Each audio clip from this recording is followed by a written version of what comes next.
Assalamualaikum warahmatullahi wabarakatuh. Perkenalkan, nama saya Agatha Kinasi Cahyadewi dari kelas 11 IPA 2. Di sini saya akan menjelaskan tentang pembentukan dan kebijakan VOC. Yang pertama, pembentukan VOC.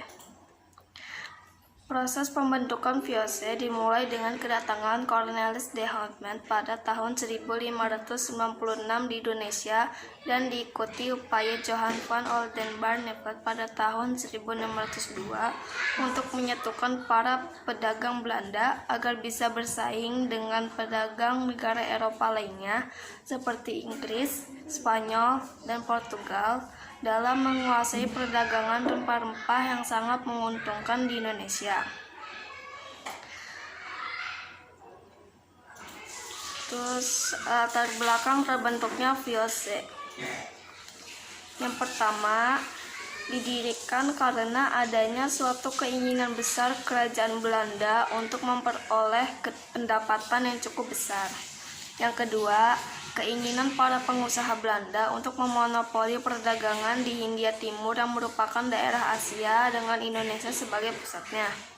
Yang ketiga, untuk meredam bentuk-bentuk persaingan tidak sehat yang timbul antar sesama pengusaha Belanda dalam bidang perdagangan. Yang keempat, upaya Belanda untuk menyatukan para pedagang Belanda agar bisa bersaing dengan pedagang negara Eropa lainnya dalam menguasai perdagangan rempah-rempah. Yang selanjutnya yaitu kebijakan VOC. Kebijakan VOC antara lain: yang pertama, menguasai pelabuhan dan mendirikan benteng untuk melancarkan usaha monopoli perdagangan sebagai akibat penjajahan. Yang kedua, mengangkat seorang gubernur jenderal untuk mempermudah mengatur sistem kerja mereka.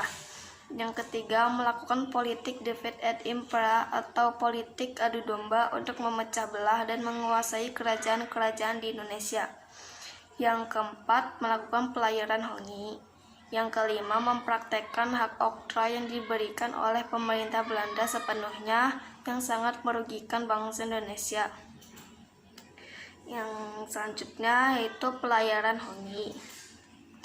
Pelayaran hongi adalah suatu ekspedisi pelayaran dan pengawasan yang dilakukan oleh pemerintahan kolonial Belanda melalui VOC untuk menjaga keberlangsungan monopoli rempah-rempah di wilayah Kepulauan Maluku dan sekitarnya. Tujuan pelayaran hongi yaitu yang pertama, mengawasi jalannya perdagangan monopoli yang dilakukan oleh VOC Belanda. Yang kedua, mengawasi perdagangan rempah-rempah yang ada di Nusantara. Yang ketiga, memusnahkan produksi rempah-rempah yang berlebihan. Yang keempat, mempertahankan pelaksanaan monopoli. Terus, pelayaran hongi ada dampak negatif dan positifnya.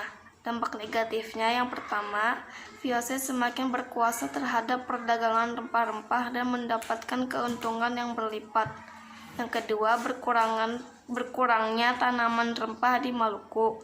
Yang ketiga, monopoli perdagangan semakin memperburuk kondisi rakyat Maluku. Dampak positif dari pelayaran hongi adalah masyarakat Nusantara semakin menyadari dan mengetahui kelicikan Belanda yang menumbuhkan kebersamaan untuk bersatu melawan Belanda. Yang kelima ada hak oktroy. Hak oktroy adalah hak untuk memonopoli perdagangan rempah-rempah, mencetak uang sendiri, memiliki pasukan dan armada laut sendiri, membangun benteng, serta hak membuat perjanjian dan menyatakan perang. VOC diberi hak istimewa atau hak oktroy untuk melebarkan kekuasaannya dengan melakukan ekspansi dan monopoli perdagangan. Dalam hal ini, VOC dianggap sebagai negara dalam negara karena memiliki tentara sendiri dan dapat melakukan perang dan perundingan dengan negara lain. Cukup sekian dari saya, kurang lebihnya mohon maaf. Wassalamualaikum warahmatullahi wabarakatuh.